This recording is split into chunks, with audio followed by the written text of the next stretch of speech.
بسم اللہ الرحمن الرحیم، السلام علیکم۔ کچھ دو نئی اپڈیٹس ہیں، ایک پاکستانی ویزوں کی اور دوسرا جو ہے ایک مقابلہ ہوا دبئی کے اندر، جس میں پاکستانی ڈرائیور جو ہے ویسٹرن یونین کی طرف سے ایک مقابلہ کیا گیا۔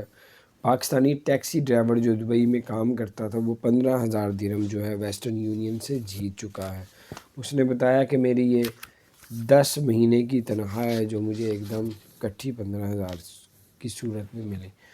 تو بہرحال دوسرا پاکستانی ویزے جو آن رائیور تھے 60 کنٹریز کے لیے، اس میں تبدیلی کی گئی ہے۔ اب وہ الیکٹرونک ویزا آپ کو حاصل کرنا پڑے گا اور جو ہے پہلے اس کی ڈیٹیلز آپ کو دینی پڑیں گی کہ کس مقصد کے لیے جا رہے ہیں۔ تو بہرحال کچھ تھوڑی سی تبدیلی کی ہے ویزے میں، باقی آپ لوگ پتہ کر لیجیے گا، ہو سکتا ہے میرے بتانے میں سمجھنے میں کچھ ویسی معلومات نہ ہو، آپ خود تھوڑا سا اس کو اسٹڈی کر کے پھر پاکستانی ویزا اپلائی کریں۔